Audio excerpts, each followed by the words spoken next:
Hello everyone, and welcome to another Fusion 360 Live. My name is Brad Tallis from Autodesk.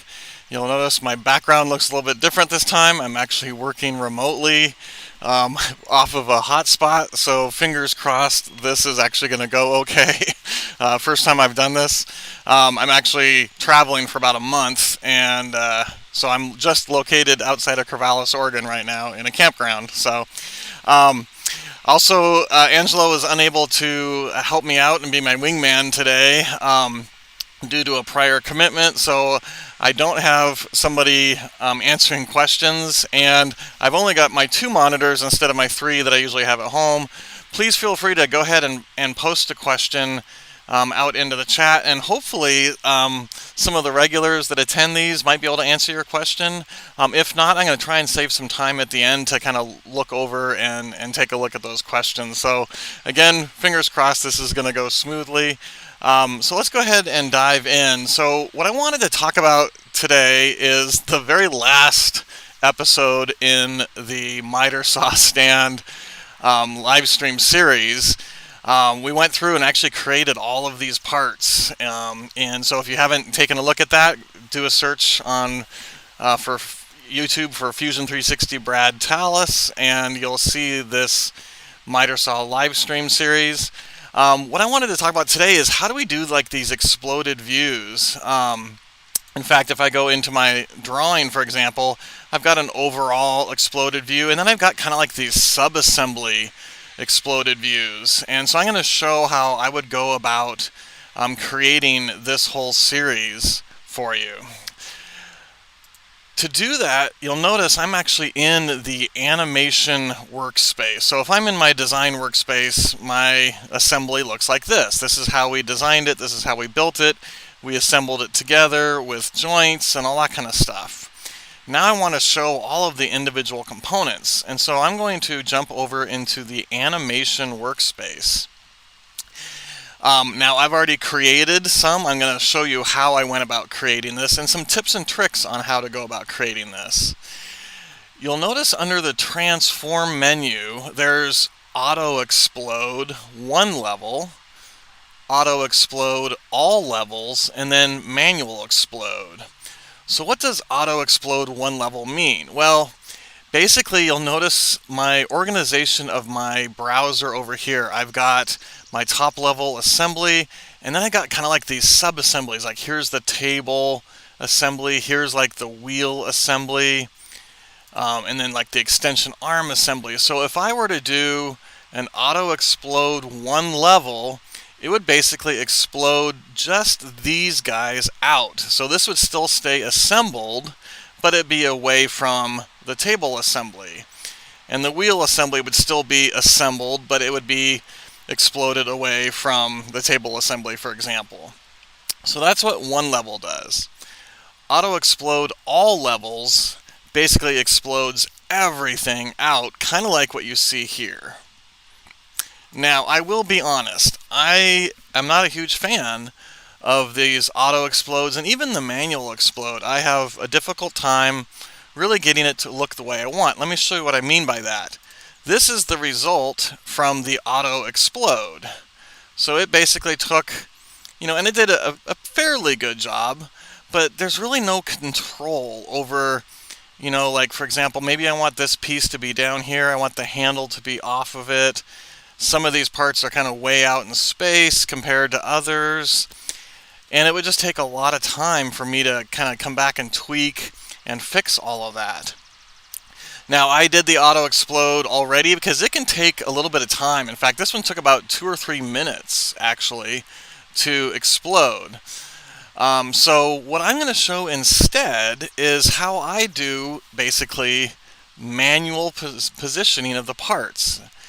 So I'm going to create a new storyboard, and you'll notice when I do that I can start from the end of the previous storyboard that I did, or I can start with a clean slate. I'm going to start with a clean slate, and that puts me here. So nothing. There's no explodes, there's no parts that have been moved or whatever. You'll also notice down here is this kind of like this film timeline kind of a deal. So 1 second, 2 seconds, 3 seconds, etc. I'm not going to animate my explode. All I really want to do is move the parts to create my drawings. And it's kind of hard to see, but this little icon right here is a stage. So this is our staging area. So I'm going to drag my slider over to this staging area, and you'll notice it kind of parks itself over there. Now, why do I do that? Well, let me show you. If I'm out here and I want to zoom up on something, you'll notice that it recorded that move. Or that camera move, I should say. And, you know, if I were over here and I did another camera move, it's going to record that.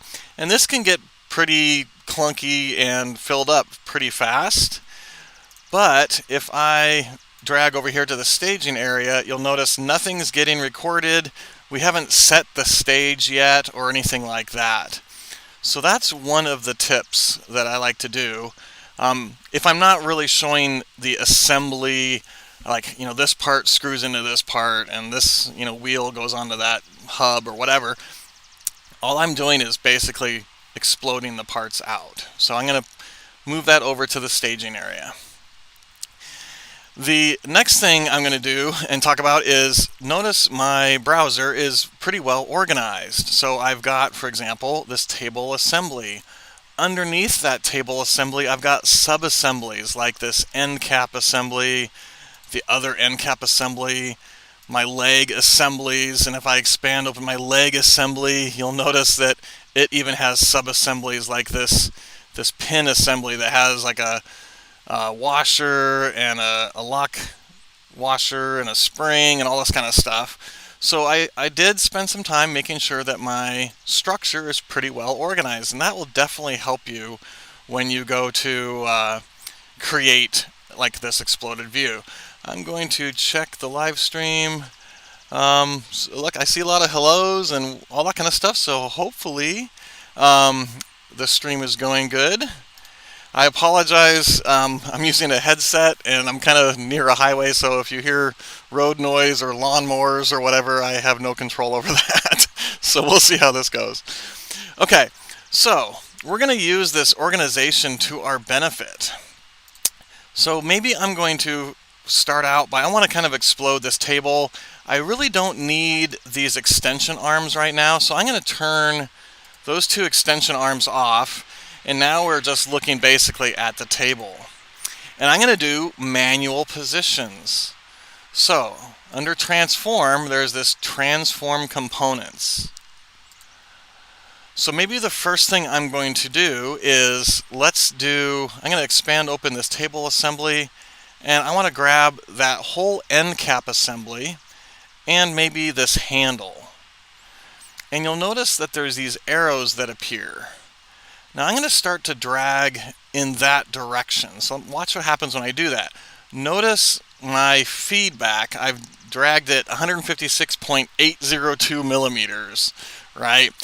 And I'm just kind of free dragging it. Well, that's kind of confusing. So here's the other tip I want to share with you. If I go into my grids and snaps, there's an option in here called incremental move. I usually have mine turned off, but in this example, it really does make sense to have it turned on, and I'll show you why. So I'm going to turn incremental move on. I'm not snapping to the grid or anything like that. I'm just doing this incremental move. Now watch what happens when I do this end cap assembly and this handle again. I'm going to start to drag, and it's almost like it's snapping. And you can see minus 100 millimeters, 150, 200, etc. So it's jumping every 50 millimeters. If I were to zoom up a little bit, watch what happens to the numbers. Now it's going every 10 millimeters. Right? So this basically allows me almost to kind of like snap to a grid. And if I zoom way out, it'll probably go hundreds, 300, 400, 500, etc. Now, why do I care about these numbers? Well, it's kind of helpful to sort of remember, like for example, if I move this leg to the right 200 millimeters, I might want to move this other leg to the left 200 millimeters, and it's going to kind of keep things sort of symmetric. So I'm just going to drag this guy out. Let's just go maybe right here. So let's just say about 300 millimeters in this case. Now here's another tip that I like to show. Notice I'm in the transform components, and it says I have two components selected, this end cap assembly and this handle assembly. And I moved it the 300 millimeters. Well, now I can just clear my selection. And I'm still in this transform components. Now I'm just going to grab this handle and drag to the left. Let's go maybe about 300 in this case. Okay. Then I can clear that guy out, and I'm going to zoom up on this. I notice that there is like a bolt and a nut on there. So I'm just going to go ahead and select those two guys and drag straight up. And let's do maybe, I don't know, something around 70 or 60.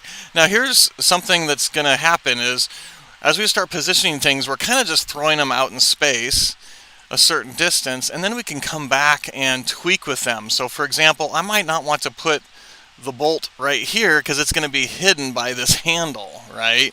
And I might not know that until I'm much farther down in my design. So I can always come back and change the position of these bolts or screws or whatever. This is just kind of getting it out into space a little bit. I'm going to go ahead and say OK, and we've now pulled those parts out. The other tip that I like to use is I kind of get in my head the orientation that I want. Now, I don't want it to be a true ISO. I mean, it could be something like that. I don't think that looks as realistic. So I'm going to kind of say around this direction is about where I like. I think it'll look good in a drawing. So I'm going to always kind of come back to this position here.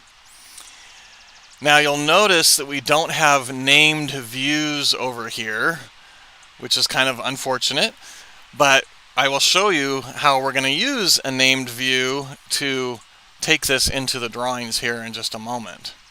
So just kind of keep in mind, this is about the orientation I want this to be, and the reason that's important is because I don't want to block things with other parts.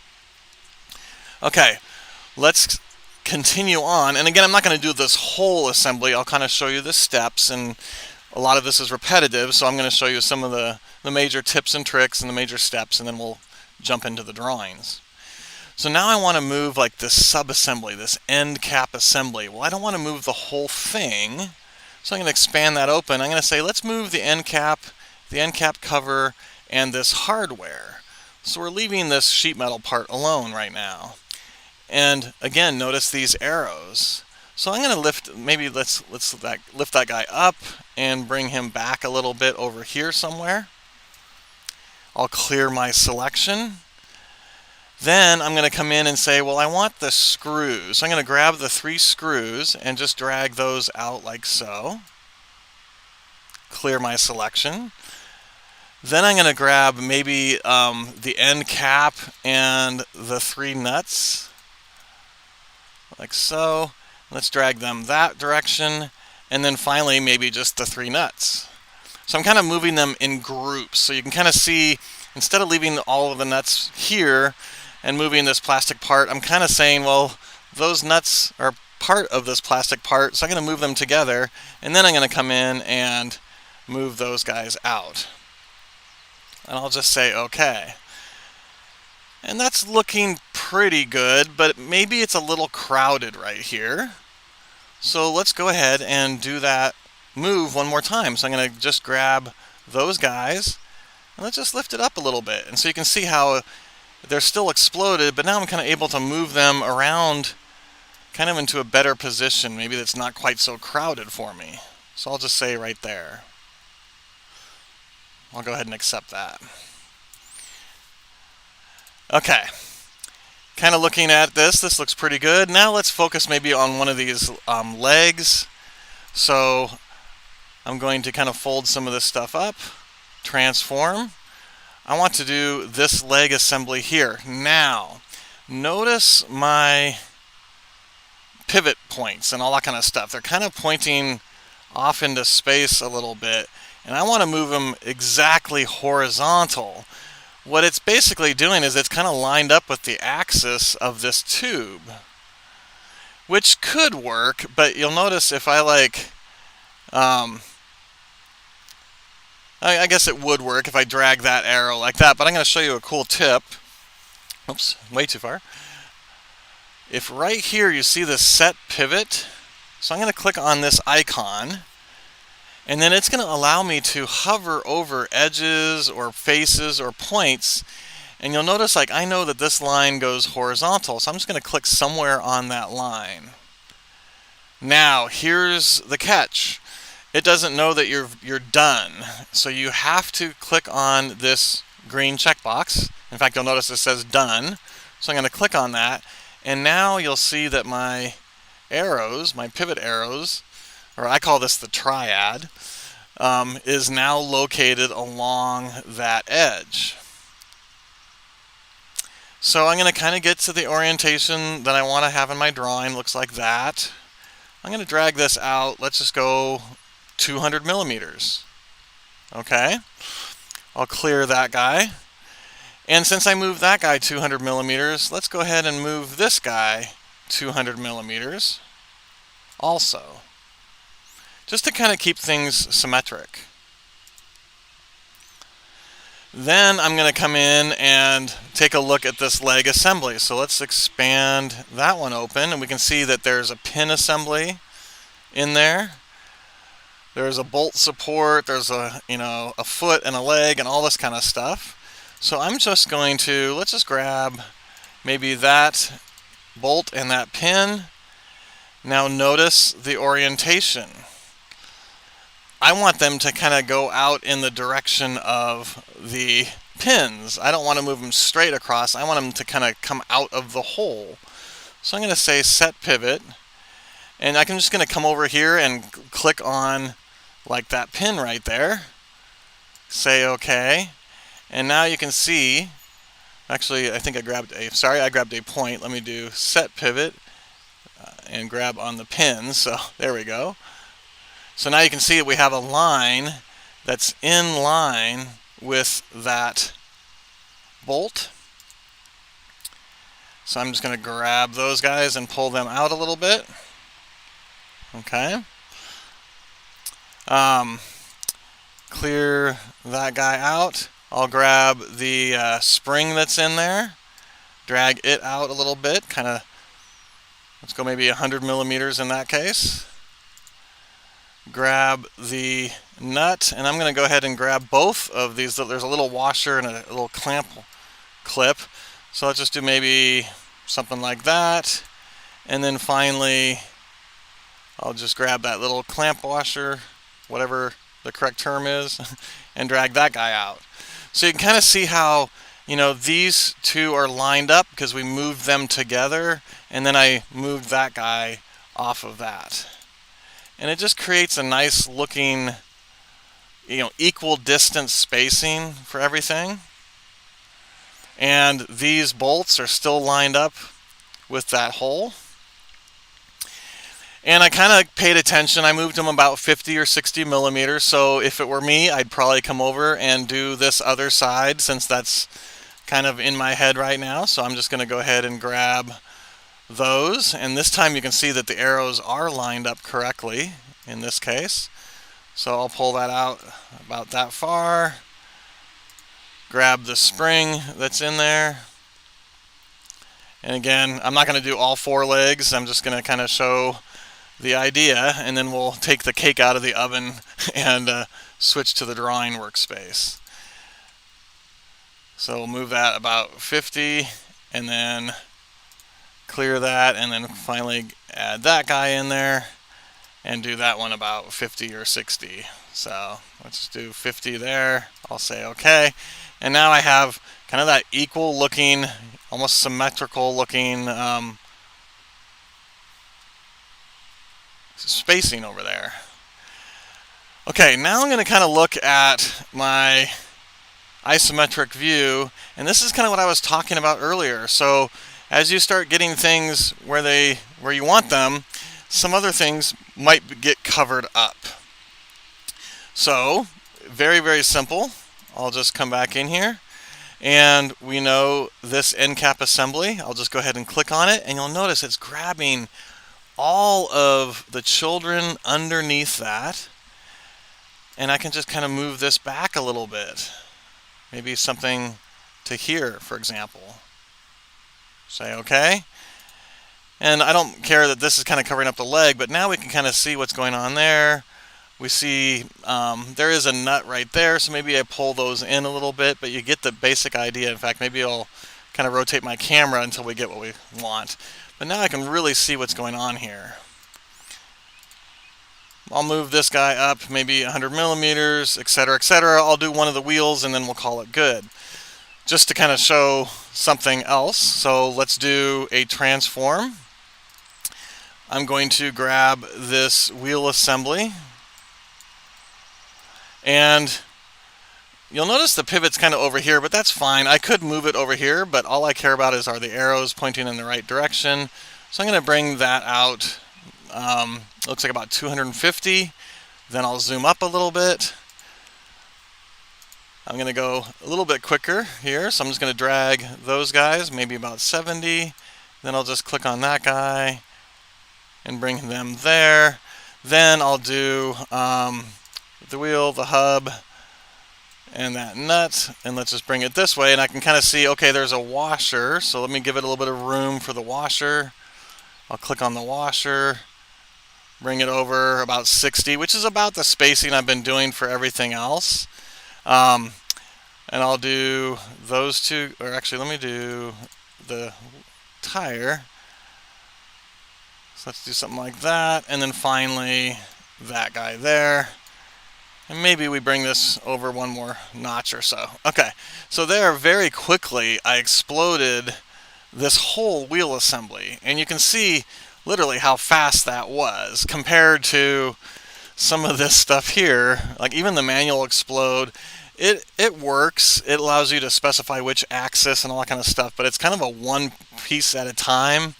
Where here you can kind of see I'm working with the sub-assembly, and I've exploded out that sub-assembly. Maybe do this little end cap down here, 100 millimeters. I'll do the same thing on this guy here, 100 millimeters. Again, trying to keep things even, and that is that incremental move. So let me hop over and see if there's any questions. Yeah, so Steve said, you're in the camper again? Yeah, so yes, let me switch over here real quick. It's my parents' 80th birthday this upcoming week, so we're celebrating it. We're kind of doing a family reunion, since all of us are vaccinated now, so decided to drive the camper out here, work remotely, and we're going to head back through Idaho, Montana. We're going to do some really cool bike ride over an old rails to trails where it goes through tunnels and trestle bridges and stuff, and then we're going to come back down through Wyoming for the 4th of July, and then I'll be back in my office. So it looks like this is working, which makes me pretty excited that I can work remotely and there's birds chirping in the background. So hopefully the road noise isn't too crazy. And you guys are learning something. So, okay, so I would continue on. Basically, I would do these other legs and this one here. And honestly, you see how quick that is. It really doesn't take that much time. And because I have this in the staging area, I don't have any camera movements or anything like that I have to worry about. So this is looking good. In fact, I'm going to save this. I'll just call it LiveStream. Now, like I mentioned earlier, the kind of the cake in the oven type thing, I already have some storyboards down here. So here's my total exploded view. Yeah, in fact, we're doing good on time. Let me do this guy real quick on ours because I turned it off. I kind of made it get out of the way for now, but now I want to include this. So if I turn my extension arm assembly on, it's where it's supposed to be. So I'm going to move that whole assembly. So I'm going to bring it kind of out to here. Then let's expand this guy open. I can see I've got my extension arm, my support arm, the vertical support arm. But what I really care about is this workpiece support, the roller pin, and that stop. So I'm just going to drag those guys up. Then I'm going to grab just that and that, drag that one up, maybe let's go 100 in this case.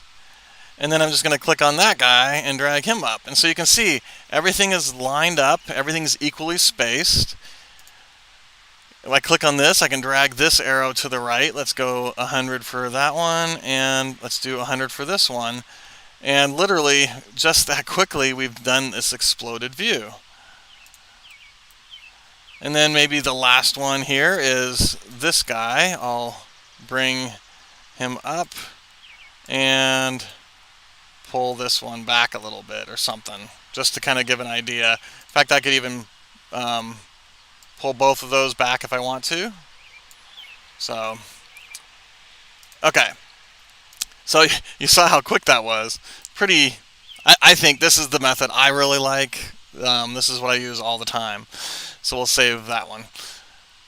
Okay, so we're about to move it over into the drawing workspace, but I want to get the view looking the way I want. So I'm going to rotate this until it looks pretty good. And then watch what happens when I switch over to my design workspace.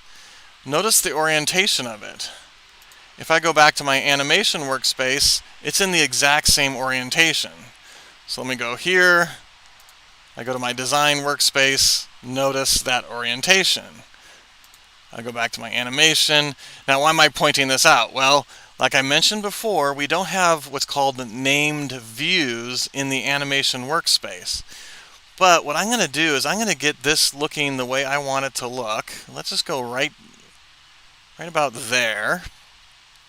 Then I'm going to switch over to the design workspace, and it's in the exact same orientation. I'm not going to rotate, I'm not going to pan or zoom or anything. I'm going to come over to this named views, expand it open, and then I can right mouse click and say new named view. And you'll see it creates this named view. And I can actually call it something. So I'm going to call it LiveStream ISO or something like that. So if I go top, it's going to show me my top view. If I go front, it's going to show me my front view. If I go LiveStream ISO, it's going to show me that orientation. You can create as many named views as you want. So I could do this, come in here, new named view, and I'll say LS ISO 2 or something. Oops, sorry. Let me give it a name.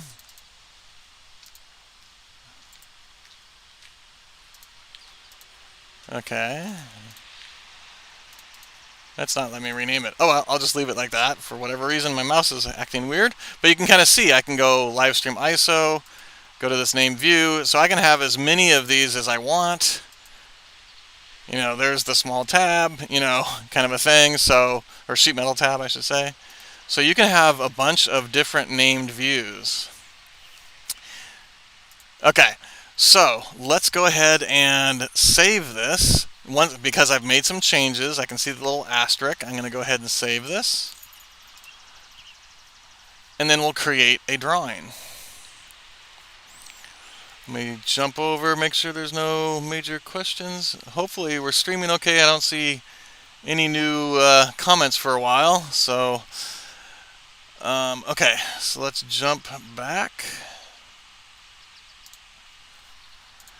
So, under design, I'm going to, in fact, actually have me a little concerned. It says it's streaming okay. If somebody can give me a thumbs up or something in the chat or say all good or whatever, that way I know everything is working okay. If one of you guys or whatever wants to do that.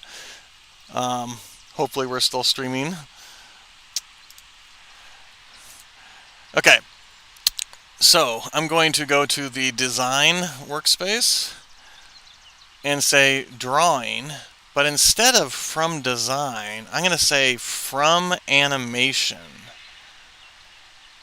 So I'm going to say from animation. And you'll see it's allowing me to create a drawing, and it's asking which storyboard do you want to use. So we did this storyboard 8, so I'm going to go ahead and use that one since that's the one we've been working on. I can specify my standard, my units, my sheet size. Let's just do a D size. I could even use a drawing template if I wanted to. I'll go ahead and say OK. Now you'll notice it says mesh, T-spline, and surface bodies will not be included. This is actually in relation to one of the very earlier live streams. We grabbed a surface off of this to create this overmold. And that surface still exists in our browser, so it's just saying, hey, we're not going to draw that. So don't worry about that. I'll go ahead and say OK. And OK, thank you everybody for saying all good, thumbs up. OK, perfect. I was a little bit nervous. I didn't see a lot of chatter, so I was like, I hope I'm still streaming. Like I said, this is a trial of fire, so... Okay, so now it is creating a drawing, but notice what happens here. I get this exploded view, but it looks nothing like what I had in the animation workspace. And that is because of this drawing view. You'll notice it says orientation is home, but notice the named views that we created. So I'm going to switch it to LiveStream ISO, and now we're looking at the exact orientation that we used and we created and we called LiveStream ISO. Let's do that other one, and you'll see now it's looking at it from that other direction. So like I said, you can have named views, as many named views as you want really, and use those named views to create drawing views on your drawing set. Okay, so I'm going to do LiveStream ISO. I want this guy to be shaded. The scale's a little small. Let's try like 1:4. That's looking pretty good. I'll go ahead and just place that here in the middle. I want full length tangent edges. I'll say OK. And it is going to create a shaded view for me. And there we go. And I can see all of the parts, are still lined up. Now, you'll notice it doesn't have like the alignment lines or whatever we call those things. I usually don't have them. You can, however, draw them in if you want to. So for example, I could say create a sketch. I can specify, I want maybe like center lines or phantom lines. I could do thin, and I could come in here and actually, if I wanted to, just draw a line that kind of represents, where it's, oops, I have snap turned on. I always forget that. So I always turn off snap to grid. And, again, it's just kind of a approximation of what that's going to look like or whatever. I'll finish my sketch and I can put those in there if I need to. I usually don't put them in, personally. Okay, so what about like the bills of materials and like the sub-assembly explodes and all that kind of stuff? So check this out. So I'm going to leave this here. I'm going to create a new sheet. And I'm going to do a base view. And notice it's doing a reference, create new, representation as model, all that kind of stuff. If I go here under create new, here's that LiveStream stand exploded view storyboard 8. So if I click on that, I'm back to referencing my storyboard instead of just the front view, top view, etc. So it's referencing the exploded view instead of creating a whole new base drawing. So that's kind of a cool little thing right there. Again, my orientation, I'm going to change that to LiveStream ISO. And I'm going to do that, but let's do 1:4 again. Tangent or full edges. I'll go ahead and place this and say OK. Now we're going to do something kind of funny here, you'll see, and then how we get around that. Okay, so I've got this looking good. Now I want to insert a parts list table. Well, if I just click on this table icon, it's going to do it automatically for me. And notice right here, it's going to figure out what kind of table do we want to do, and then what's the structure. And you'll see it says like first level. So I'm going to go ahead and place this, and you can see it actually did the top level. So it did the table assembly, the wheel assembly mirror, and then the extension arm. And you can see that there's two of those, for example. So that's that first level table. If I were to do this and say all levels, notice how long our table would be, because it's going to show every single item. Okay, now obviously we don't have enough room for that, and so that's kind of why I broke this down into like these. We're going to do these sub-exploded views. I can see over here my table assembly. In fact, when I hover over it, you can kind of see it turns the line sort of dashed or whatever. So I'm going to turn off my table, my wheel assembly mirror, and then finally this other extension arm. And now all that's being viewed is this extension arm assembly.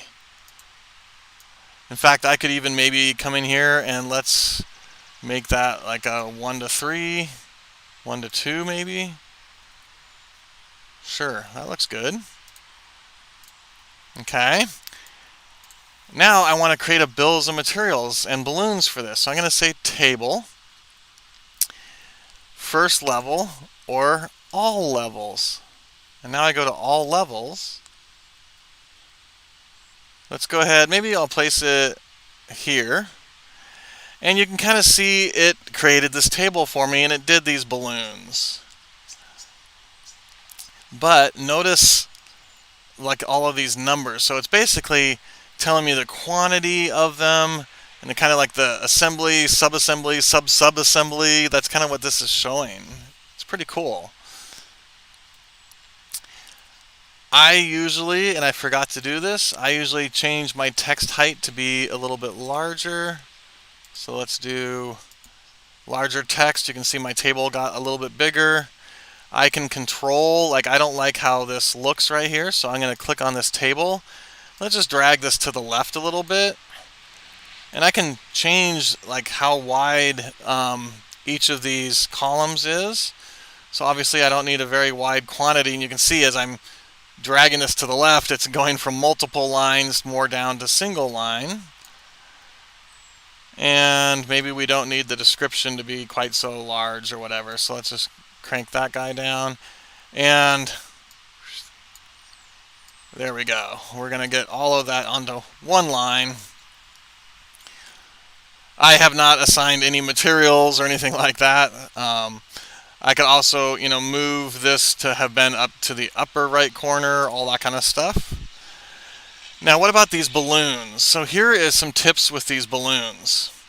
And, and I'm not 100% happy that it puts all of them down here, for example. So I'm just going to go ahead and just drag some of these up. And you'll notice that it's pointing kind of like to this little filleted edge right here, which is not what I want. Well, if I click on this arrow, you see this little gray box. I'm going to grab on that, and it's going to allow me to attach it to any other part of this model. So I usually move along an edge until it snaps to the center. You can kind of see it change to that little diamond or triangle, and now we're kind of pointing toward the center of that edge. I'll just do that. And I know that was kind of slow. I will go a little bit quicker here, so I'm just going to kind of move that there.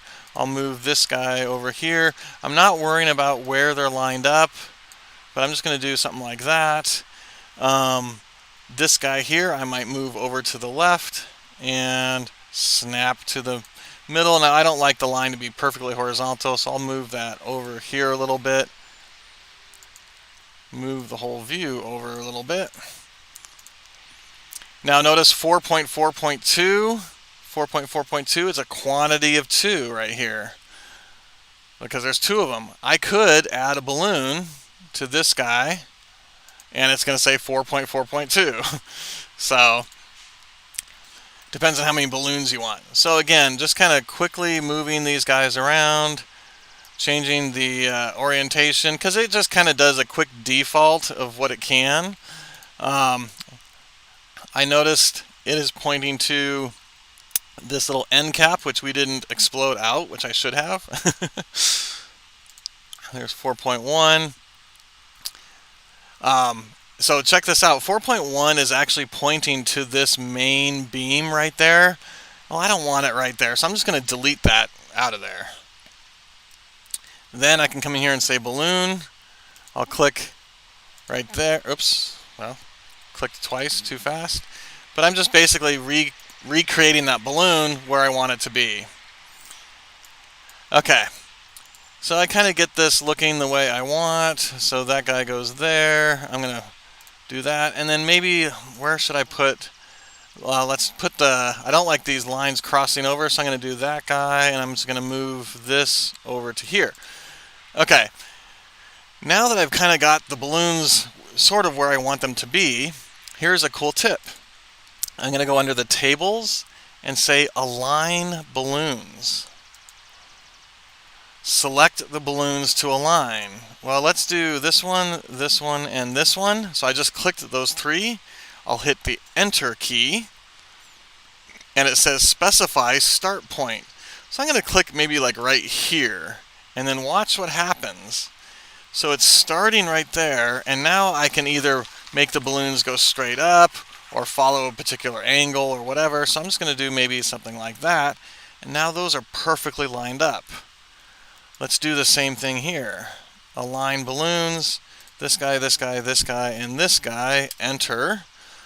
I like that start point there, so I'm just going to do that, and then move to the right a little bit, and those three are lined up. And then finally, let's do maybe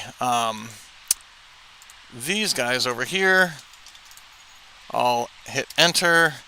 I'll start there, and I'm going to make these kind of at an angle, like so. And you can see those are lined up. And maybe I'm just going to manually move that one like so. So I've kind of got the balloons sort of where I wanted them to be, pointing to the correct locations where I wanted them on the parts. And then I just came back and did the align command, or the align balloon command. So let's do that one more time real quick. I'm going to create a new sheet. I'll do a base view. Instead of create new, I'm going to point to this guy here. Let's do the LiveStream ISO. I'm going to leave that small for now. I'll place my view. I'll say OK. And now I'm going to turn off the extension arm assembly. And let's turn on the wheel assembly, and we can see that it automatically created those balloons for me. I will make this, let's do maybe a 1 to 2. That looks pretty good. Drag those guys over, create a table, and there are all my parts. And you'll notice these are 2.2, 2.3 instead of the 4s that we saw earlier. Okay. And I notice, that some of these things don't have balloons, so it's as simple as just, so that one is a copy of that one, so that's why you saw that. And then this guy is obviously a copy of that, but maybe I do want some balloons for that. So that's why it did the minimal amount of balloons as necessary. I'll say align those two. Let's put them up here and there. And then let's align these balloons. This guy, this guy, this guy, and this guy. And let's start maybe there and do something like that. So those are all lined up. Boom, we're done with that. Okay, so that is kind of my method of how I go about creating exploded drawings. Again, the key points to take away from this: have a well-organized browser where you've got assemblies, sub-assemblies, kind of everything organized in there. If you just had one level of 60 components, it's going to be a little bit tougher. But if you had, for example, you were doing a bike assembly, and you had the front wheel assembly, the rear wheel assembly, the sprocket assembly was part of the rear wheel assembly, etc., etc., things are going to be much easier to turn on and off in these different exploded views. The second tip that I showed is to use the, I can't remember the term, I apologize, the incremental move. So that is down here under the grids and snaps, and that actually exists in your regular design also. If I come down here, here's that incremental move. So it's not just in the animation module, but that really, I think, helps keep things looking nice and organized and equal spacing, etc. Then the third tip was showing how you can basically create these almost like these sub-assemblies just by turning what's on and off over here in your storyboard. So for example, if I were to turn on this wheel assembly, it's going to show up in this view and in the bills of material and all that kind of stuff. So maybe. No, so yeah, see, they're turned off in this one that I did. So I lied. You can see that we turned them off. Okay. So then the last thing I showed was creating these tables and creating these balloons and these align balloons. Again, I usually end up repointing these arrows because they usually point to something, like a corner or something like that. I usually point them to something that kind of makes sense, so the arrows aren't cutting through the object. They're not pointing down to a corner or whatever. I kind of like to say this is 4.4.11. So, and then I just use the align balloons command. Okay, so let me jump over real quick and look to see if there's any questions. So A-Hall said, "Is Brad in a tent?" I'm kind of in a little shelter. That's funny. Let me switch to my camera here real quick. Yeah, so it's just a little kind of a shelter thing. Keep the bugs out. Keep the dog in. She's under the table here somewhere. So yes. Let me jump back over to the questions. Somebody from Russia. Awesome. Okay. Yeah, am I running from the law? No, not yet. So, I'm not seeing a lot of questions, so hopefully everybody is good to go. Let me switch back. So, sadly and happily, this is the last live stream series. We walk through designing everything, assembling everything, copying, pasting, mirroring, all those kind of cool commands. And then I wanted to show what do you do with your assembly once you're done with it. Well, typically you create some assembly drawings or whatever, exploded views, maybe individual part views with dimensions. I'm just doing the exploded views today, and hope to see you guys on a future live stream. Have fun fusioning.